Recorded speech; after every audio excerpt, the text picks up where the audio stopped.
뉴욕 증시가 다시 상승 마감을 했습니다. 기업들의 실적 발표에 대한 기대감도 있고요. 또 연준이 속도 조절할 것이다 라는 기대감도 같이 나오고 있습니다. 자, 그런 모든 부분들이 앞으로 다가올 만한 얘기들이고 또 우리가 다 알고 있었던 내용들이라고 하더라도 일단은 시장이 많이 내려갔었다는 거, 그리고 거기에 대한 기술적 반등이라도 좀 풀어내야 된다는 거, 이런 부분들이 투자 심리를 많이 회복시켜 준 것이 아닌가 생각합니다. 긍정적으로 전환되고 있는 미국 증시 상황들 알아보도록 하겠고요. 자, 레고 사태에 따른 엇갈린 전망들이 나오고 있습니다. 한 가지 이슈를 두고서 긍정적이다, 아니다, 이렇게 얘기가 나오고 있는데, 어쨌든 한 군데로 모인 그런 의견들을 보게 되면 단기적으로는 그래도 괜찮은 부분이다라고 얘기가 나오고 있죠. 자, 그에 따라서 중소형 건설주라든지 또는 이제 채권 시장의 안정, 이런 부분들을 통해서 어느 정도는 불안감이 좀 가시지 않겠는가 생각되고 있습니다. 이 부분들 같이 알아보도록 하겠고요. 자, 코오롱 티슈진이 드디어 거래 재개가 됩니다. 3년 5개월 만인데요. 인보사 사태 그리고 횡령 관련한 부분들이 좀 있었죠.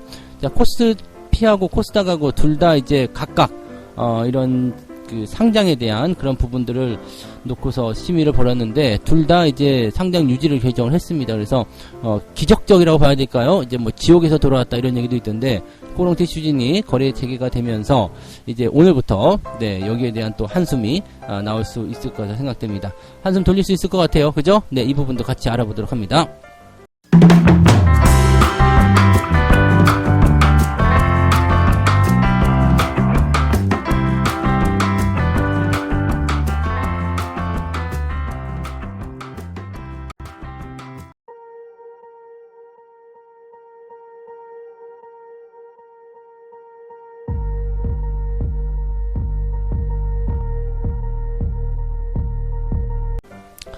네, 반갑습니다. 오늘은 10월 25일 화요일입니다.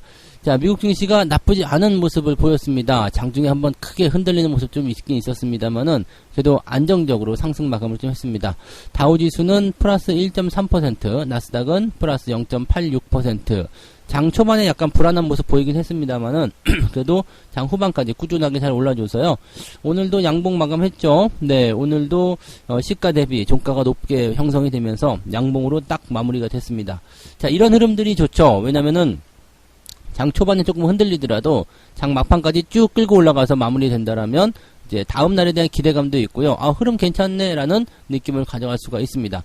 장 중에 이제 참여하고 있었다라면 막 흔들리는 모습 때문에 야, 이거 어렵다, 큰일 났다, 이렇게 생각될 수가 있겠는데, 장 끝나고 나서 딱 보니까 양봉으로 잘 마무리됐어요. 그러면 어제에 이어서 오늘도 올라갔네, 오, 괜찮다, 이렇게 얘기가 될 수 있는 부분이죠. 자, 그 재료들 한번 살펴보게 되면 일단 그 대형 기술 기업들의 실적 발표를 이제 주시하고 있다 되어 있습니다. 기술주들의 실적 발표가 나쁘진 않을 것이다 라고 얘기가 되어 있는 거죠. 자, 지금 알파벳, 마이크로소프트, 애플, 그리고 아마존, 이런 대기업들의 실적이 발표가 됐는데, 당장 이제 알파벳, 마이크로소프트, 애플 같은 경우는 이제 오늘 발표가 될 거고요. 애플과 아마존은 27일 날 발표가 됩니다. 그래서 주 중반부터 주 후반부에 걸치는 그런 흐름까지 이제 이 대형주들의 실적 발표가 중요한 포지션을 차지하게 될 것이다, 이렇게 보시면 되는데요. 자, 얘네들이 지금 S&P 500 지수의 약 20% 가량의 시가총액을 차지하고 있습니다. 이 네 기업이요. 우리나라 삼성전자가 큰 어떤 그 비중을 차지하는 것과 비슷한 내용을 보시면 되겠죠. 그러니까 이 네 기업들의 실적이 좋게 나와버린다, 그래서 주가가 올라간다, 그러면 주가는 계속 상승할 수 있는 거죠. 자, 이런 부분들이 일단 긍정적인 기대감을 가지고 있다라고 판단하시면 되는데, 자, 지금 현재 기업들의 어떤 상장 그런 실적을 좀 살펴보게 되면은 이 S&P 500에 상장되어 있는 기업의 20% 정도가 실적을 공개했고요. 이 중에 70% 이상의 기업이 어닝 서프라이즈를 기록했습니다. 자, 그에 따라서 이 대기업들에 대한 실적 발표 기대감도 커지고 있다라고 보시면 되겠죠. 자, 근데 이미 이제 3분기는 실적의 어떤 기대치를 많이 낮춰놓은 상태잖아요. 그래서 어닝 서프라이즈 별로 의미 없다, 이런 얘기가 나오고요. 여기서 중요하게 봐야 되는 것, 이번 3분기 실적이 얼마나 어떻게 나오든 그 중요한 게 아니라 다음에 어떨 것이냐, 여기에 대한 부분인 것 같아요. 자, 투자자들은 이번 실적보다 다음 분기와 연간 가이던스에 주목할 것으로 예상된다 라고 되어 있죠. 그러니까 이번에 실적은 좋게 나오든 나쁘게 나오든 신경 쓸 거 없어. 대신에 다음에 더 좋아지는지, 또 앞으로 더 성장할 수 있겠는지 거기에 대한 부분에 주목하자. 이런 식으로 얘기를 하고 있는 거죠. 그러니까 앞으로 이제 시장의 반등 열쇠는 바로 여기에 달려있다고 보시면 되겠습니다. 앞으로 우리가 어떻게 될 것이다 라는 것에 대한 부분에 보시면 되겠죠. 연준의 이야기도 그런 식으로 보시면 되겠습니다. 그래서 연준 같은 경우도 이제 속도 조절을 어떻게 할 것이냐에 대한 부분이겠죠. 그래서 뉴욕 증시 전문가들도 이런 얘기합니다. 반등이 지속되려면 연준의 정책 전환 신호가 나와야 될 것이다 라고 얘기합니다. 즉 지금까지 견지해 왔었던 그런 정책적인 기조를 뭔가 바꾸는 형태의 모습이 나타나야 된다는 얘기죠. 그래서 이번 랠리가 성공을 하려면 금리가 좋아져야 된다. 금리에 달려있다라고 되어 있죠. 지속적인 랠리를 위해서는 연준이 가용 통화를 크게 회복시킬 만큼 충분할 정도로 금리의 방향이 바뀔 것이라는 매우 공격적인 신호를 줘야 된다. 그렇지 않고서는 이런 바닥에 대한 포인트라든지 변동성에 대한 것들이 계속 나타날 수밖에 없다라고 얘기를 하는 거죠. 그러니까 주가가 올라가려면 일단 앞서서 말씀드린 대로 기업들의 실적이 좋게 만들어지면서 주가를 끌어올려줘야 되는 거고요. 투자 심리를 일단 회복시켜줘야 되겠죠. 그 다음에 시장을 가장 강하게 억누르고 있었던 이 금리에 대한 부분들이 이제 정책의 어떤 전환을 통해 가지고 조금 누그러지는 형태로 가야 된다. 자, 지금은 일단 11월 달에 다음 주에 있는 FOMC에서는 0.75, 그 다음에 12월 달에 0.5%. 이거는 원래부터 예상되어 있었던 거지만 여기에 기대감을 걸고 있어요. 근데 이게 되게 재밌는 게 연준이 원래 이렇게 하기로 얘기했었단 말이에요. 근데 시장이 멋대로 0.75, 0.75 한다 해가지고 시장이 크게 움직였다가 다시 뭐 연준이 0.75, 0.5 할 수도 있다. 뭐 이렇게 얘기 나오면서 또 다시 반등하고 막 그런 모습이거든요. 근데 연준은 처음부터 밝히고 있었던 게 0.75, 0.5였다 이거예요. 그러니까 그 부분을 생각해 본다면 그냥 연준이 지난번에 했던 말 그대로 반복만 하더라도 시장은 이 부분을 긍정적으로 받아들일 수 있다라고 생각할 수 있는 거죠.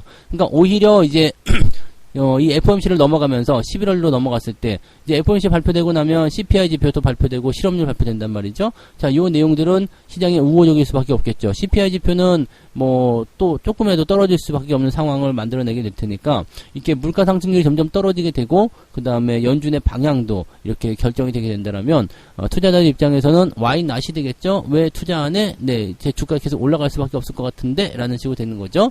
자, 기업의 실적과 연준의 정책 방향 결정. 얘네들은 그냥 원래 하던 대로만 그냥 원래 예상했던 대로만 원래 얘네들이 생각했었던 대로만 발표를 해도 그렇게만 해도 된다 이렇게 보시면 되는 겁니다. 그래서 시장이 오히려 상당히 유리한 위치까지 와 있다라고 보시면 되겠습니다. 잘하면 네 이번 랠리가 연말 랠리로 이어지는 그런 시작점 이런 포인트로 될 수도 있다라고 생각하시면 좋을 것 같아요. 그래서 조금 더 지켜봐야 되겠습니다만 상황을 긍정적으로 좀 보면서 가시면 좋을 것 같아요. 자, 국내 증시도 그에 따라서 뭐 긍정적으로 좀 보실 수가 있겠죠. 우리도 바닥 잡고 분위기를 좀 잘 만들어가고 있기 때문에 연속적인 상승 우리가 좀 기대를 해보는 그런 입장이 되겠다 보시면 되겠습니다. 자, 두 번째 이야기로 넘어갈게요. 레고랜드 사태에 따라서 정부가 발빠르게 대처를 하고 있다라고 얘기가 나오고 있지만 과연 여기에 대해서 이게 제대로 된 정책이냐 아니냐 뭐 이거 가지고 말들이 많습니다. 자, 정부가 약 50조 원에 달하는 자금을 시장에다가 투입하겠다 이런 얘기가 나왔는데 세부적으로는 채안펀드라고 하죠. 채권시장 안정펀드가 20조 원이 들어갑니다. 그리고 회사채 기업 어음 매입 프로그램이 16조 원, 중금 증권사 지원, 네, 3조 원이 또 있고요. 부동산 프로젝트 파이낸싱 사업 보증이 10조 원이다. 자, 이렇게 되어 있습니다. 일단 가장 중요한 거는 뭐 저 채안펀드 20조 원이 들어오는 것, 그것이 아닐까 생각되기도 하고요. 그 다음에, 보증, 사업 보증, 네, 10조 원. 자, 이거 왜 해주는지 모르겠지만, 아무튼 그거 한다는 얘기고, 네, 아무튼 이렇게 해서 한 50조 원이 이제 시장에 들어온다라고 되어 있는데, 물론 이제 이것을 통해 가지고 이제 시장에 자금이 들어오게 되면 기업들이 당장은 지금 뭐 자금 경색이다, 돈이 묶였다, 돈 맥경화다 이런 얘기 많잖아요.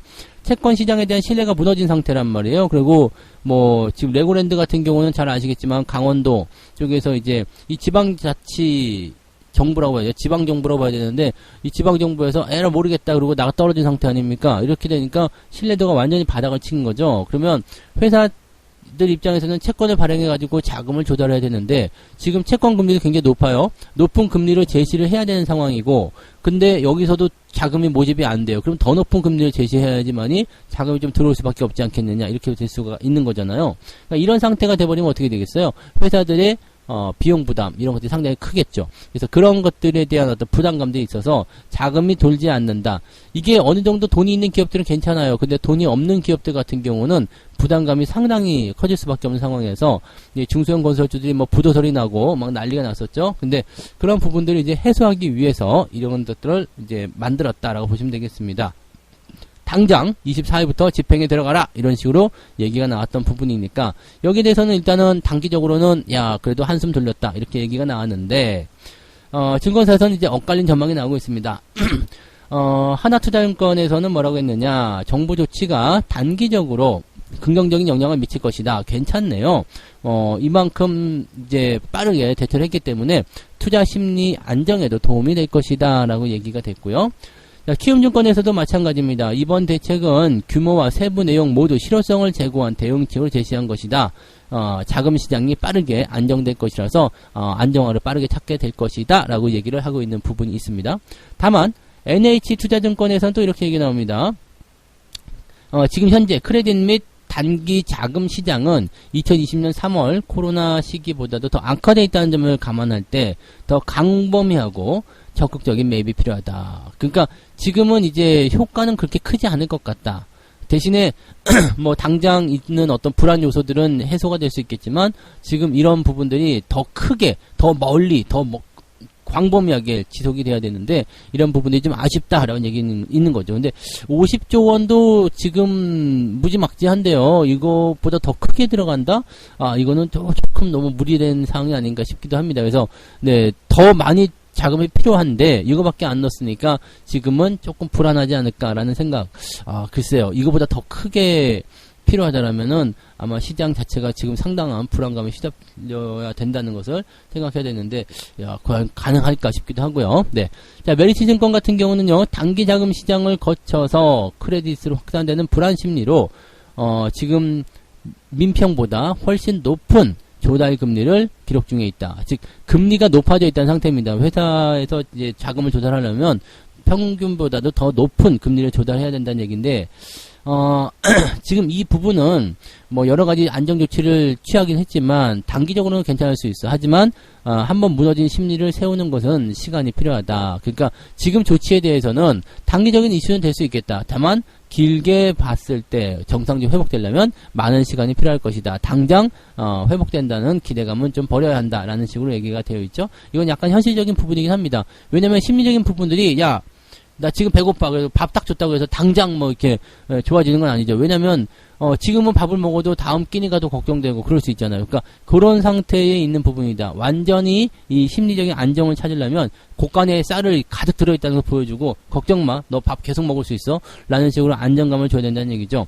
이 시간이 좀 필요하다는 이야기입니다. 그래서 이번에 그 한숨 돌리는 그런 형태의 모습은 보여줬지만 이건 것이 지속되려면 꾸준한 그런 어떤 안정화 작업이 좀 필요할 것이다라는 것에는 맞는 얘기인 것 같습니다. 하지만 단기적 그런 어떤 변수를 어느 정도 잠재우는 데는 효과가 있었을 것이다 라고 생각하실 수 있을 것 같아요. 이 부분 참고하시기 바라고요.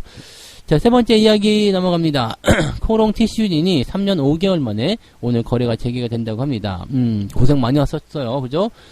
신라젠 상장이 이제 유지가 되는 거, 거래가 재개가 되는 거 보면서 코롱 티슈진 주주들도 이제 우리도 될 수 있다 이런 희망을 좀 가졌을 것 같은데 당연히 되겠죠. 신라젠도 됐는데 코롱이 안 되면 되겠습니까? 라고 생각하시면 되지 않았을까 생각됩니다. 자, 기업심사위원회에서도 이제 지금 보면 상장 유지 결정했다라고 되어 있습니다. 지금 기업심사위원회, 그 다음에 코스닥 시장위원회 이 두 군데에서 동시에 상장 유지를 결정을 해줍니다. 그래서 뭐 긍정적으로 됐어요. 그래서 뭐 지금 인보사 사태라고 해가지고 인보사의 성분이 기존에 공표된 것과 다르다는 논란으로 주식이 거래 정지가 됐었고요. 그 다음에 그 사이에 또 2020년도에 코롱 티슈진 전직 임원이 회사 돈 27억 원을 횡령한 사건이 발생했다. 그래서 횡령에 대한 건도 같이 또 있었습니다. 그래서 난리가 났었죠. 그러니까 이 부분들이 지금 회사의 상장, 즉 존속을 두고서 논란이 될 만큼 굉장히 뜨거운 감자가 됐었는데, 자, 한국거래소 기업심사위원회에서는 횡령 사건을 다뤘고요. 그 다음에 코스닥 시장위원회에서는 인보사 논란 관련해서 심사를 진행했습니다. 근데 횡령 같은 경우는 27억 원 정도면은 그래도 뭐 무시 못한 큰 돈이긴 하죠. 그렇지만은 상장을 이제 유지 못할 만큼 그렇게 심각한 상황은 아니다라고 판단을 해서 이제 넘어간 거게 된 거고요. 인보사 같은 경우도 꾸준하게 네, 또 진행을 해오면서 네, 이 부분들이 이제 상장 유지 결정이 됐다라고 보시면 되겠습니다. 코롱티슈진 같은 경우는 이제 거래정지 상황 속에서 인보사를 계속적으로 개발을 진행했죠. 그러면서 거기에 맞는 어떤 유의미한 재료들을 계속해서 이야기 냈습니다. 그래서 이 인보사가 나쁜 게 아니다. 인보사가 이게 문제가 되는 게 아니다라는 것을 보여주기 위해서 지속적으로 진행을 했죠. 작년 12월부터 미국 임상 3상 환자 투약을 재개했고요. 그 다음에 임상 재원 확보를 위해서 자금 조달도 나섰다라고 되어 있습니다. 그리고 이제 유상증자, 3자 배정 유상증자를 통해 가지고 700억 원대 이상의 자금도 확보하기도 했고요. 등등의 여러 가지 부분들이 있기 때문에 현재 상황에서는 재무구조 개선, 그 다음에 인보사 상황에 대한 안정성 이런 것들을 전부 다 한꺼번에 만들어냈다 보시면 되겠죠. 그러니까 이 부분들은 이제 우리 회사 아직 존속하고 있어. 우리 괜찮아. 우리 멀쩡해요. 우리가 가지고 있는 상품들 다 잘 되고 있어요. 이런 것들 얘기하고 있는 거라서 그동안의 논란을 통해서 상장이 유지되기 어렵다고 판단할 수 있었던 그런 각각의 재료들에 대해서 완벽하게 해소를 시켜주는 모습이 나타났죠. 그러니까 그 부분들이 상장을 유지시킨 데 중요한 결정이 좀 됐고요. 또 한 가지 신라젠이 상장 유지가 됐다는 그 소식도 아마 힘을 좀 줬을 거예요.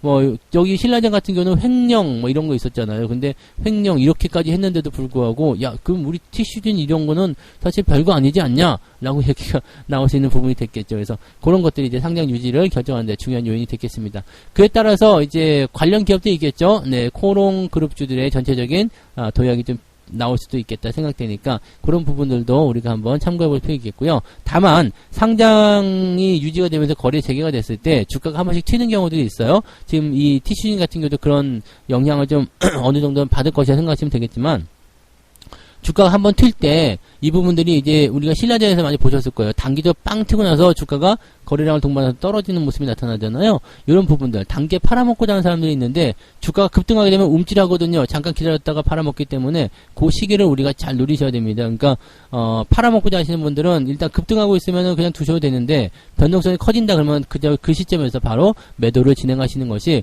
단기적으로는 좋은 전략이다 보시면 되겠고요. 장기적으로는 일단은 어떻게 될지는 잘 모르겠어요. 왜냐면은 거래가 재개되고 나서부터는 시장이 안정화되기 위해서는 시간이 약간은 필요하기 때문에 어느 정도 시간은 좀 가지고 장기적인 추이를 지켜봐야 되지 않을까 생각합니다. 워낙 오랫동안 거래 정지가 되어 있었던 부분이어서 이런 것들도 안정화되려면 시간이 필요하다라고 생각하시는 게 맞겠죠? 네. 자, 이렇게 해서 오늘 세 가지 이야기 전달해 드렸습니다. 미국 시장의 반등 열쇠는 실적과 연준에게 달려있다. 근데 실적에 대한 기대감들이 대부분 나쁘지 않아요. 그래서 이번 주 중반부터 후반까지 긍정적인 분위기가 계속 이어질 것이 생각되고 또 연준 같은 경우도 다음 주에 FOMC 열리는데 FOMC에서 0.75, 0.5 기존의 입장만 그냥 고수해준다고 하더라도 시장의 기대치가 폭발할 수 있는 상황이 좀 됩니다. 그리고 그 다음 주에는 CPI 지표 발표되는데 이것이 또 떨어지게 되면 괜찮겠죠. 그러면 지금부터 생각해서 시작해서 11월 중후반까지 또 12월 달 연말 산타랠리까지도 연결될 수 있는 가능성이 있다. 자, 이 부분을 우리가 잘 살려나가야 된다는 것을 꼭 기억하셔야 되겠죠. 그래서 이 부분 생각하시기 바라고요. 자, 레고랜드 사태 때문에 이제 정부 정책이 발빠르게 움직였다 해가지고 단기적으로는 좋은 그런 어떤 정책 성과를 보게 될 것이다 얘기가 나오고 있지만 실제적으로는 시간이 많이 필요하고 당장 무너진 심리를 회복시키는 데는 좀 이제 뭐랄까 역부족일 것이다 이런 얘기들도 같이 나오고 있습니다. 무엇이 맞을지 모르겠지만 지금 현재 시점에서 정확한 것은 단기적으로는 뭔가가 좀 풀렸다라고 보시면 되겠습니다. 단기적으로 급한 불은 껐다 이런 식으로 생각하시면 될 것 같고요. 자, 코롱 티슈진 같은 경우는 거래가 재개가 되면서 한숨 돌리는 그런 형태가 나타나는데 단기적으로 또 변수가 생길 수 있죠. 변수가 생길 수 있기 때문에 주가가 반등하거나 급등할 때는 일단 좀 지켜보다가 변동성이 커지는 시점에서는 매도로 전환하시는 것이 유리하다 보시면 되겠고요. 큰 추세 전환은 아직은 알 수 없어요. 워낙 오랫동안 거래 정지였기 때문에 흐름이 어떻게 진행될 것인지는 좀 시간이 지나야지 알 수 있겠다라고 판단하시면 되겠습니다. 자, 책 한 꼭지 읽고 마무리할게요. 역사적으로 볼 때 약세장은 항상 끝이 있게 되어 있다. 일반적으로는 18개월 정도 지속이 되고 그 다음에는 항상 강세장이 형성되는데 재밌는 것은 강세장은 약세장에 비교해서 2배 정도 길게 지속이 된다. 돈을 버는데 장기 투자가 유리한 점이 바로 이러한 이유 때문이다. 특히 약세장이 강세장으로 전환되기 시작할 때가 좋은 매수 기회가 되어준다. 지금 너무나 딱 맞는 지금 시기와 너무나 딱 맞는 그런 책 내용이 아닐까 생각합니다. 여러분들 이 부분들을 잘 활용하셔가지고 네. 꼭 여러분들이 이제 심리적인 안정감을 좀 찾으시고 그 다음에 좋은 기회를 잘 잡아가셨으면 좋겠습니다. 자, 오늘은 여기까지 이야기해드리고요. 오늘도 성공투자 꼭 이뤄내시기 바랍니다. 저는 장중시황에서 다시 올게요. 고맙습니다.